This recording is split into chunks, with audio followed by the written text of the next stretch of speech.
Com a paz do Senhor, nos coloquemos em pé. Vamos estar aqui fazendo uma leitura bíblica. Convido você que está aqui entre nós que abra sua Bíblia comigo no Evangelho de Jesus Cristo segundo escreveu João.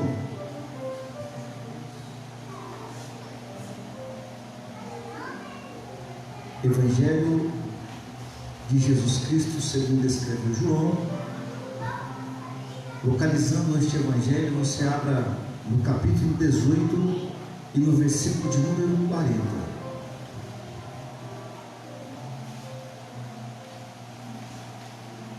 Evangelho de João, capítulo 18, versículo 40, assim está escrito: Então todos voltaram a gritar, dizendo: Este não, mas Barrabás. E Barrabás era um salteador. Podemos ler todos juntos aqui esta parte final do versículo de número 40. E Barrabás era um salteador. Mais uma vez, para ficar gravado nas nossas mentes e no nosso coração. 1, 2, 3. E Barrabás era um salteador. Amém? Tome o seu assento, mantenha a sua Bíblia aberta, porque nós iremos caminhar por ela, pois quando você caminha pela Bíblia, você fala com propriedade. Meus irmãos, o capítulo 18 do Evangelho segundo escreve João, ele vai nos narrar a quarta parte do sofrimento de Jesus.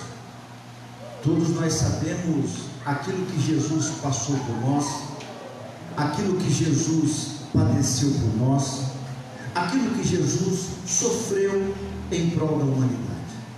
Talvez você esteja se perguntando nesta noite o que tem a ver Barrabás com o culto missionário, o que tem a ver este adjetivo que é atribuído a Barrabás no capítulo 18 e no versículo de número 40 com o culto missionário de hoje.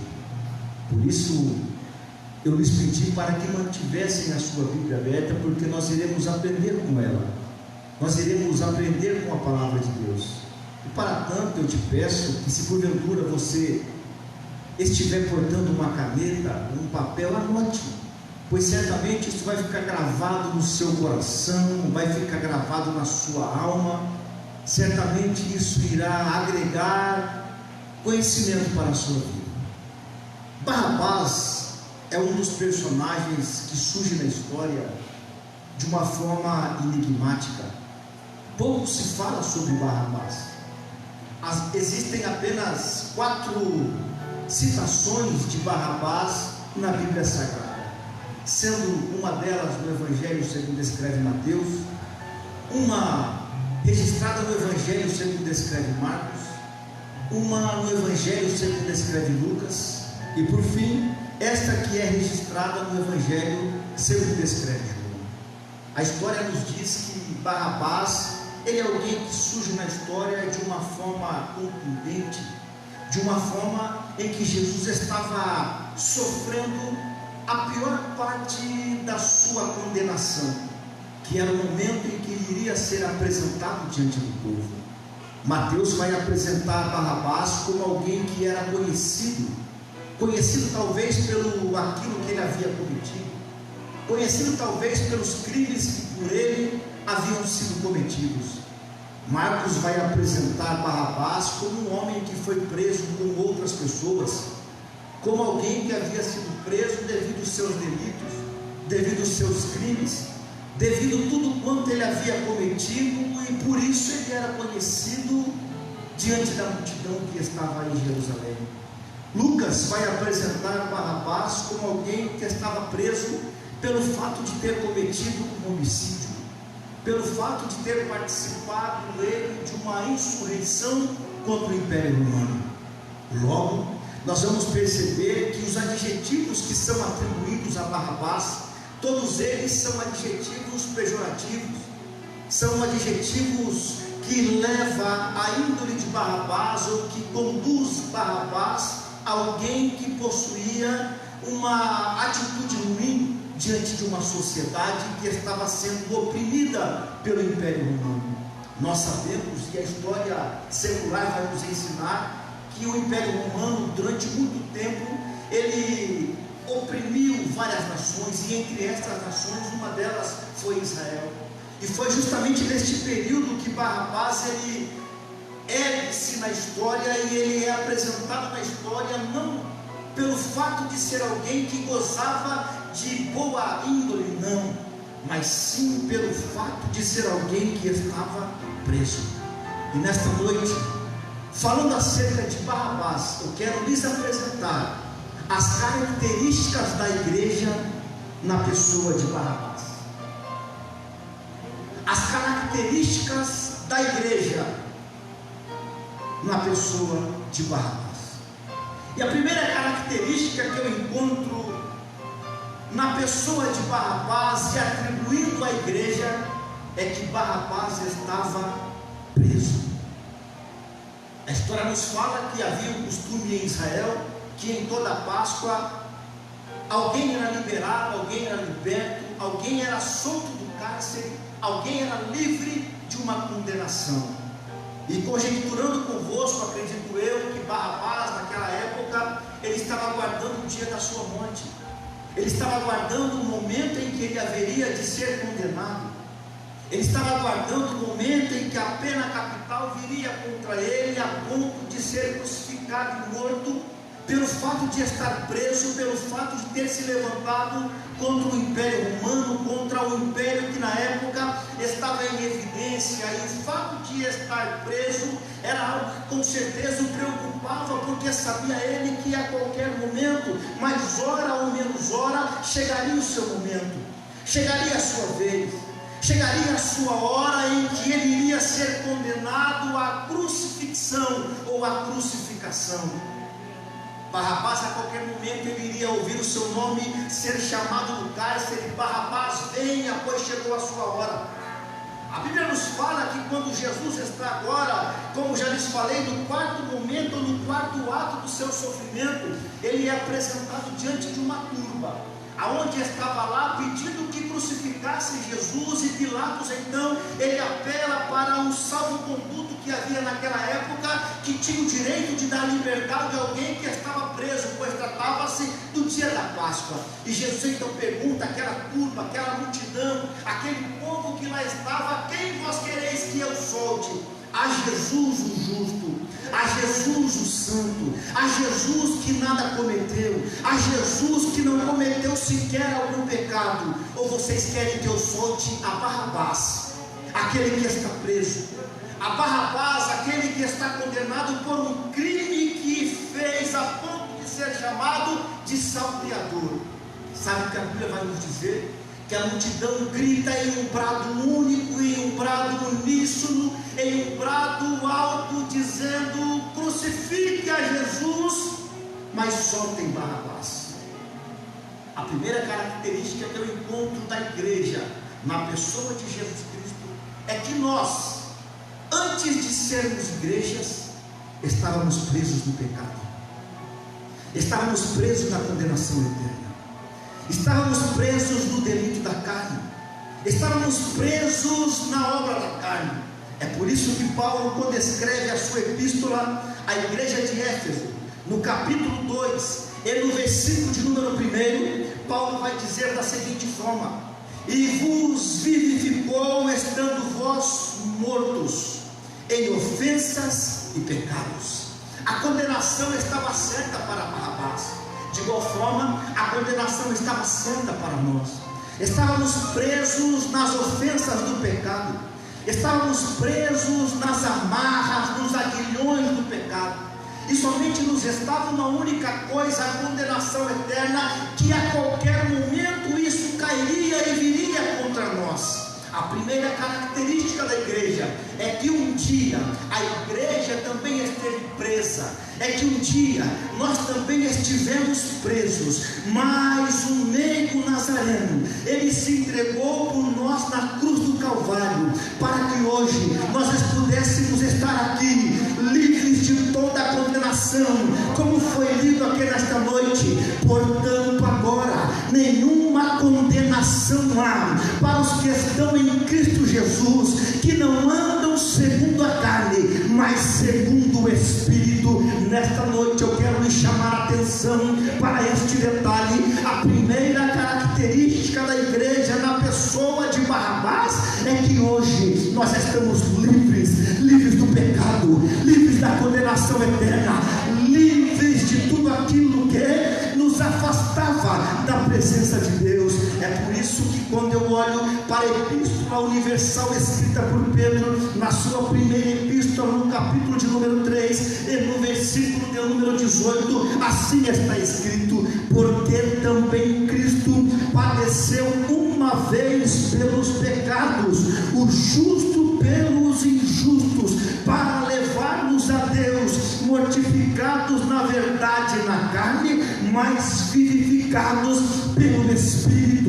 Note vocês que a condenação de Barrabás era certa, a condenação de Barrabás viria a qualquer momento, a condenação de Barrabás a qualquer hora viria, pois ele estava preso aguardando o seu momento. Mas um dia a Bíblia vai dizer que quando Jesus é apresentado diante da multidão, perante toda aquela multidão que lá estava, a multidão gritava em um brado uníssono: solte Barrabás e crucifique Jesus, solte Barrabás e crucifique Jesus. Sabe qual é a segunda qualidade ou a segunda característica que nós iremos encontrar na pessoa de Barrabás ao referirmos acerca da igreja? É que Barrabás, ele foi solto no dia da Páscoa por um salvo-conduto que havia entre os filhos de Israel. Percebam vocês que isto tratava-se de um hábito, tratava-se de um costume, tratava-se da cultura entre Israel, que toda a Páscoa alguém haveria de ser solto, fosse ele o crime que cometesse, mas ele teria direito ao salvo-conduto, ele teria direito de ser liberto, de ser livre, de ser solto, por mais que estivesse ele cometido ou tivesse cometido um homicídio, ele teria direito deste salvo-conduto, pois tratava-se do dia da Páscoa, e assim se deu por Barrabás. Este era o dia da Páscoa, este era o dia, senão uma das festas solenes que haviam sido estipuladas pelo próprio Deus, pois quem estipulou a Páscoa foi o próprio Deus. Nós sabemos que quando Israel estava preso no Egito, aproximadamente 400 anos, Deus deu a ordem a Moisés: olha, Moisés, capítulo 14 do livro de Êxodo: Moisés, diga ao povo que separe para vocês aí um cordeiro, juntem as famílias, e se forem pequenas, juntem várias famílias e sacrifiquem o cordeiro, comam da carne e não deixem sobrar nada, nem fissura, nem nada. Queime tudo que sobrar, mas queime no fogo, porque esta será a Páscoa do Senhor. No 14º dia do mês de Nissan, comemoraria-se a primeira Páscoa entre Israel.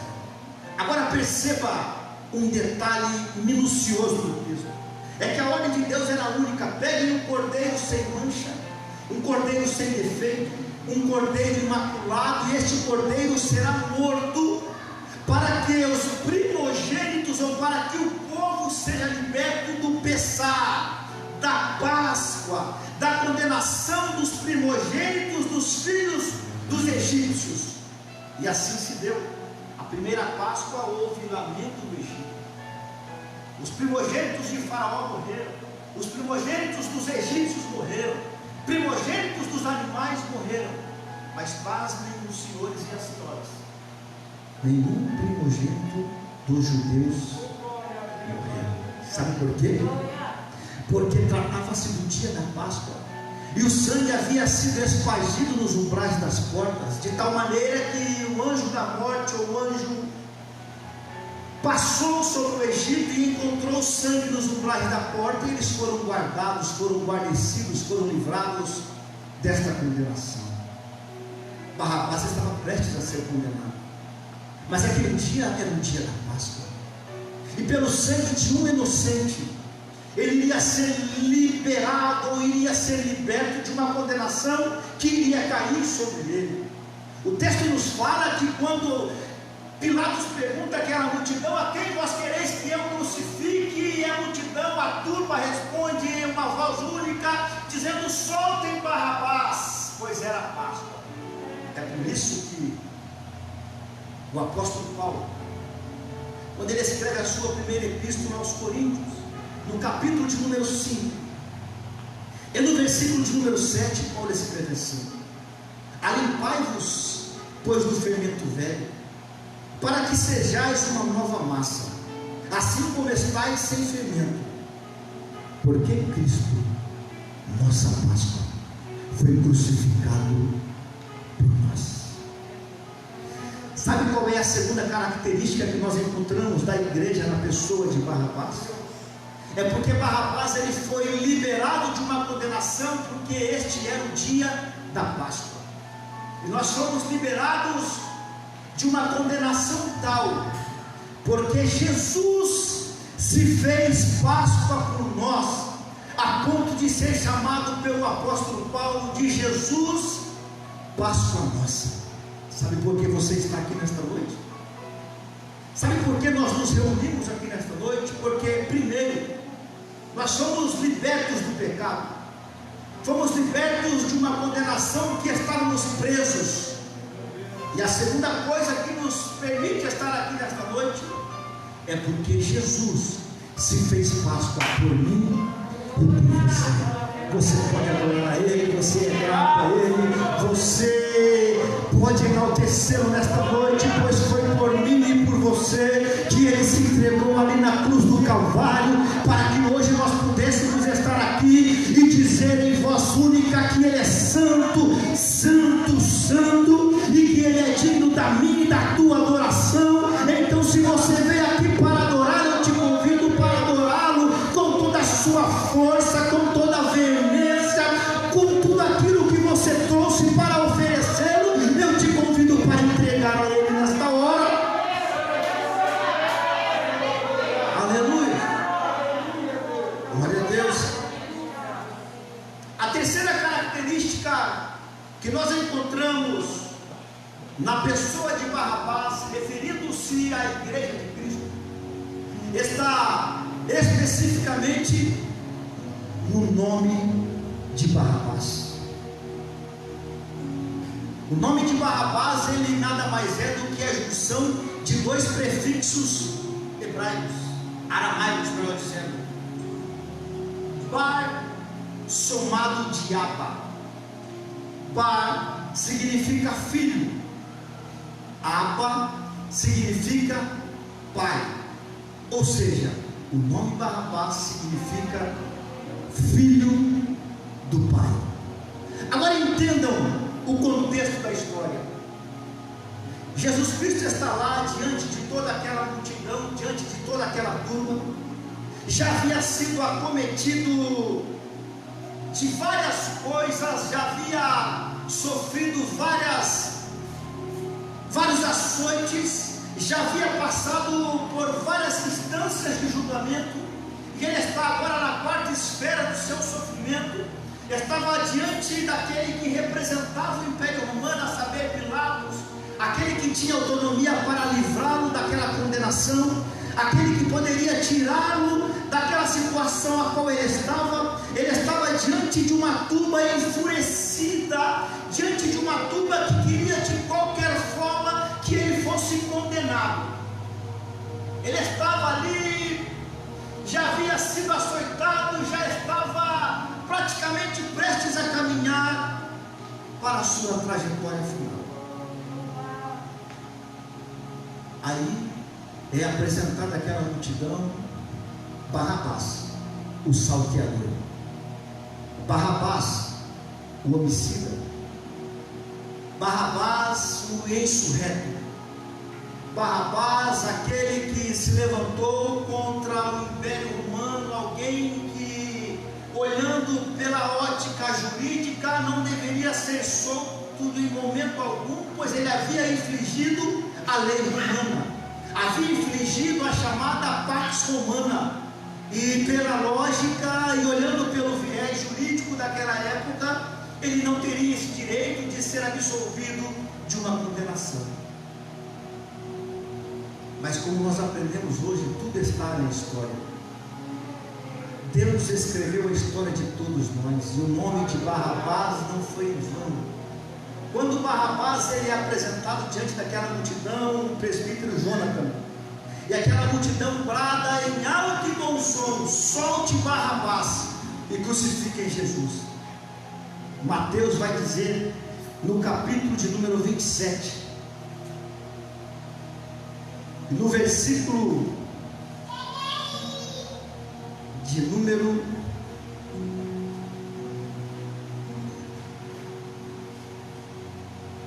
24, 25. Então Pilatos, vendo que nada aproveitava, antes o tumulto crescia, tomando água, lavou as mãos diante da multidão, dizendo: estou inocente do sangue deste justo, considerai isso. E respondendo todo o povo: o seu sangue caia sobre nós e sobre os nossos filhos. Versículo 26. Então soltou-lhes Barrabás, e tendo mandado açoitar a Jesus, entregou-o para ser crucificado. Aqui existe algo lindo na história, sabe por quê, irmão? O texto vai dizer que após tudo isso acontecer, Pilatos solta-lhes Barrabás e mandam crucificar Jesus.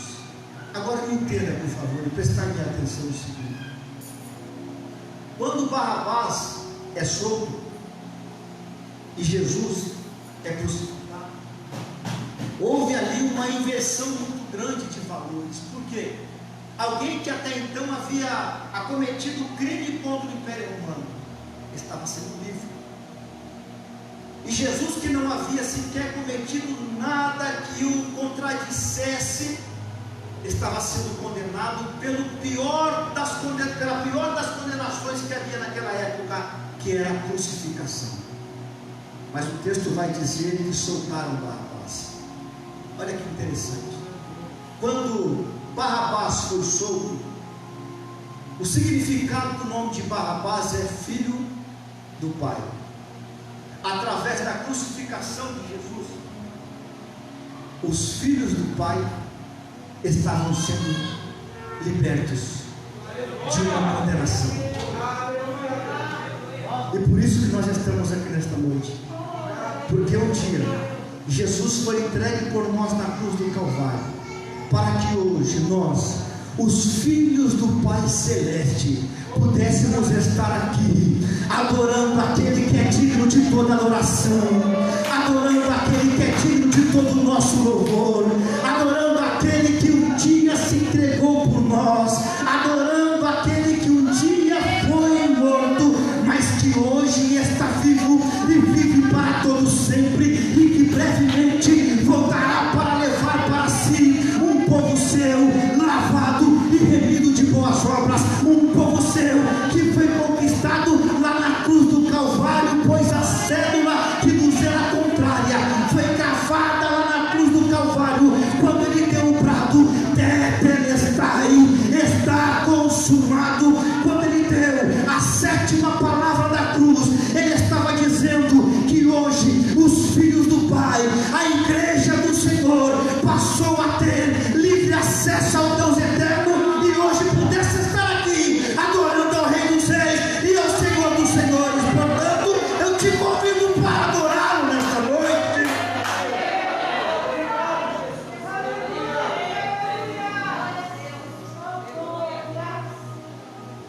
A terceira característica da igreja está justamente porque os filhos do Pai foram libertos na crucificação de Jesus.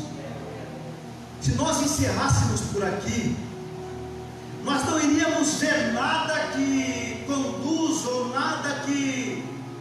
leve a ver as características da igreja na pessoa de Barrabás. Diz-nos os historiadores que após Barrabás ter sido solto ou ter sido liberto de uma condenação que estava prestes a ser acometido, os historiadores dizem que Barrabás assume uma das posturas que foi determinada à igreja. E qual foi?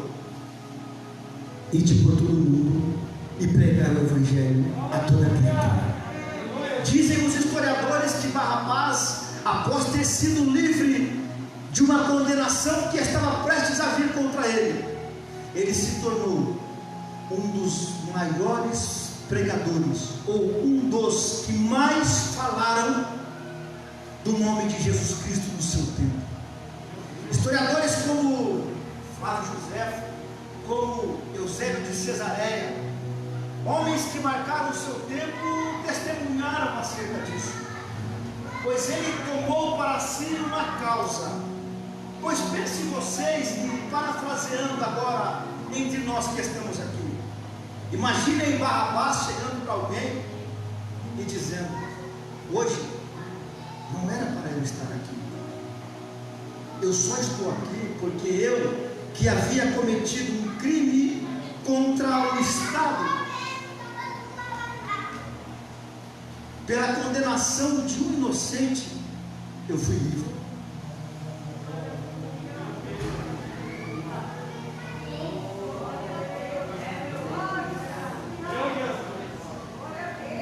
Eu estou com vontade de adorar, você está?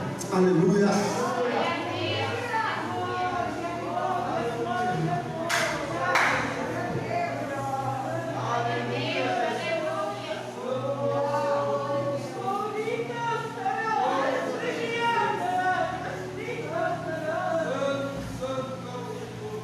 Agora imaginem vocês, nós, nos dias odiernos, nos dias atuais, chegamos para alguém com toda ousadia, como disse o presbítero Jonathan, e dizemos assim: Nós só estamos aqui porque um dia um inocente se entregou por mim na cruz do Calvário. Agora, uma pergunta que ecoa, uma pergunta retumbante nesta noite: será que nós, como igreja,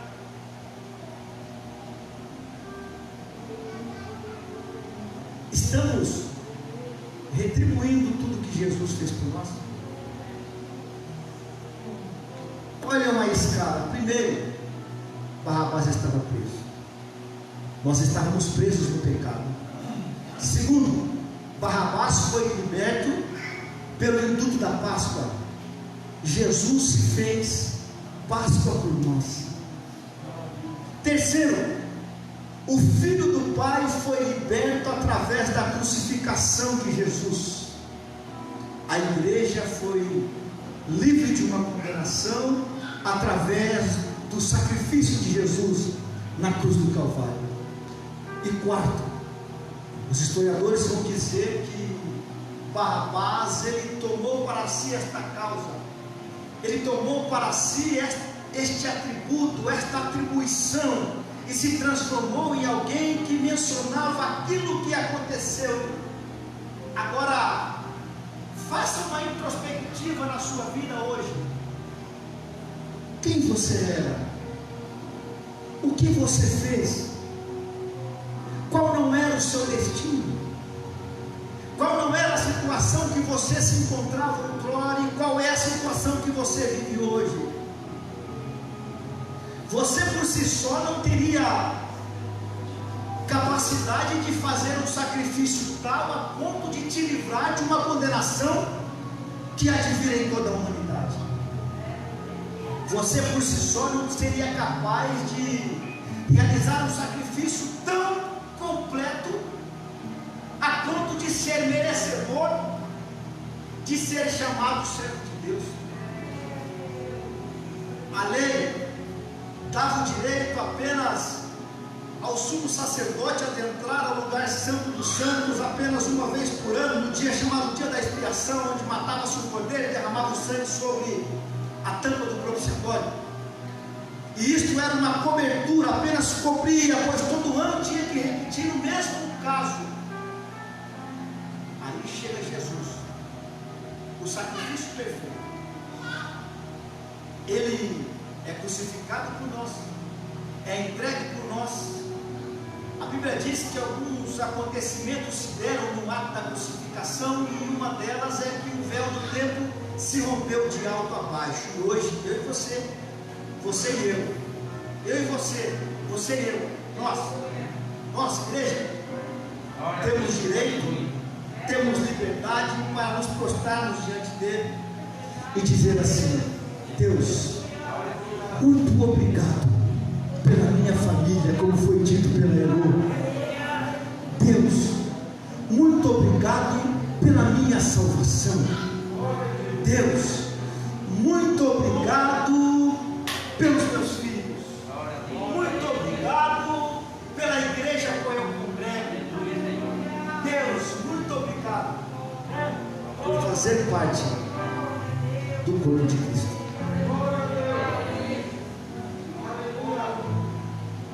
Agora, já estou finalizando.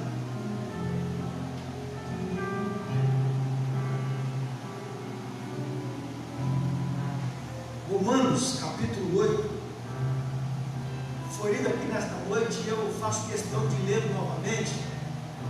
Na versão corrigida diz assim: portanto, agora nenhuma condenação há para os que estão em Cristo Jesus. Portanto, é uma conjunção conclusiva. Quando está concluído algo, você usa o termo portanto. Uma conjunção conclusiva. Pode anotar se você quiser. O texto diz assim: portanto, agora nenhuma condenação há. Portanto, agora o que? Após nós termos sido livres das cadeias do pecado, por nós termos sido livres pelo induto da Páscoa, que é Jesus, o nosso Redentor, e pelo fato de ter sido libertos através do sacrifício de Jesus, a igreja, os filhos do Pai, se enquadram aqui agora. Portanto, agora nenhuma condenação há para os que estão em Cristo Jesus. Mas existe aqui uma advertência. E que advertência é esta? Que não andam segundo a carne, mas segundo o Espírito. Quem anda em Espírito, vive em Espírito. E quem vive em Espírito, fala acerca daquele que o vivificou. Quem anda em Espírito, fala daquele acerca que um dia morreu na cruz do Calvário. Quem anda em Espírito, faz uma coisa, a saber, fala do reino de Deus. Agora eu te pergunto, o culto hoje é um culto missionário. É um culto difícil de glorificar, porque o culto é um culto missionário, não é? Mas eu e você temos motivos de sobra para glorificá-lo nesta noite, porque nós estamos aprendendo com a palavra de Deus, e que o nosso único dever agora que nos resta, irmão Tiago, sabe qual foi a única ordem que foi nos imposta? É ir por todo mundo e pregar o evangelho a toda criatura. Aí eu me lembro de um metalúrgico que durante anos trabalhou em uma empresa cristã, servo de Deus, que durante anos trabalhou em uma linha de produção, com amigos do lado, com parceiros de trabalho, e durante todo o tempo que ele trabalhou nesta empresa, sequer ele falou que Jesus era o Senhor da vida dele. Mas um certo dia, um dos seus melhores amigos teve a oportunidade de conhecer a Jesus Cristo. E sabe qual foi a primeira pessoa que ele pensou? Ele pensou neste amigo que já era crente há um bom tempo. E ele colocou em seu coração o seguinte desejo: amanhã quando eu chegar no trabalho, a primeira coisa que eu vou fazer é falar de Jesus para o meu companheiro de trabalho, para o meu amigo que há anos me atura. Eu não vou privá-lo deste tão grande Salvador. Ele chega no dia seguinte, corre à presença deste seu amigo de trabalho, e ele diz o seguinte: meu amigo Jonathan, eu tenho algo especial para lhe dizer. Eu conheci uma pessoa especial, uma pessoa que encheu aquela falta que havia em meu coração. Esta pessoa é Jesus Cristo. E você, como é meu amigo, e há muito tempo eu lhe conheço, a primeira pessoa que eu pensei em lhe apresentar a Jesus foi você. Aí sabe qual foi a resposta desse amigo? Rapaz, eu sirvo a Jesus há tanto tempo, já sou crente há tanto tempo. Sabe qual foi a resposta deste recém-converso? Rapaz, você conhece Jesus há tanto tempo, e por que até agora você me privou de conhecer a este Jesus que tem poder para mudar a minha vida?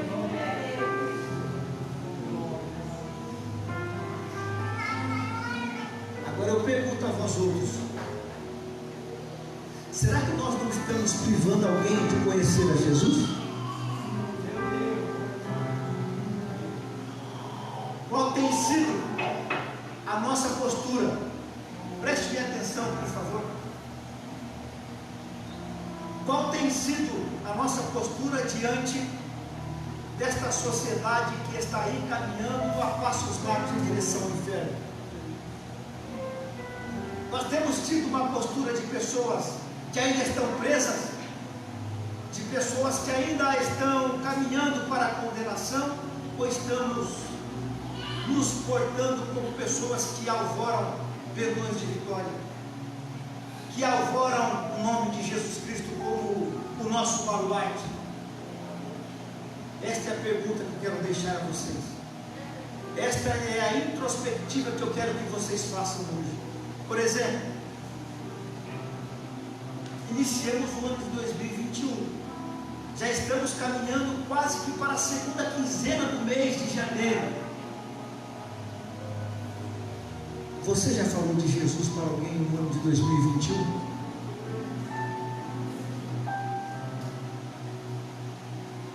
Eu te convido a se colocar em pé.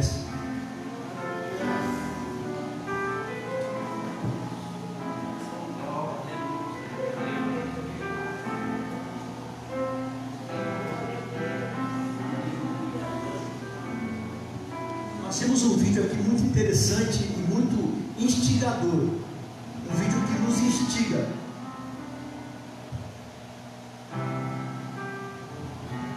Um vídeo que, de certa forma, serviu como despertamento para muitos que estão aqui, inclusive para mim. Jesus disse que a seara é grande e que são poucos ceifeiros. Eu quero fazer um apelo aqui nesta noite. Eu quero fazer um desafio aqui nesta noite. Eu quero convidar você que está disposto a fazer agora, nesta noite, neste dia, uma aliança com Deus, vamos dizer assim. Que a partir de hoje você vai ser alguém que vai falar de Jesus para aqueles que precisam, para aqueles que necessitam. Eu quero convidar você que está aqui, que ouviu esta palavra e que deseja um despertamento da parte de Deus a sair do seu lugar e vir aqui à frente. Eu vou esperar você vir, porque a igreja ultimamente está vivendo uma posição muito cômoda, está em uma posição onde muitas coisas estão acontecendo e nós estamos nos calando e sendo coniventes com tudo que está acontecendo. Eu não quero criticar nenhum de vocês que estão aqui, mas eu tenho certeza que tem pessoas aqui que até hoje não falou de Jesus para ninguém. Eu quero quero te convidar a sair do seu lugar e vir aqui. Se você tem desejo, saia do seu lugar, porque hoje o Senhor marcou um encontro com você. Eu vou esperar você sair do seu lugar e vir aqui enquanto o nosso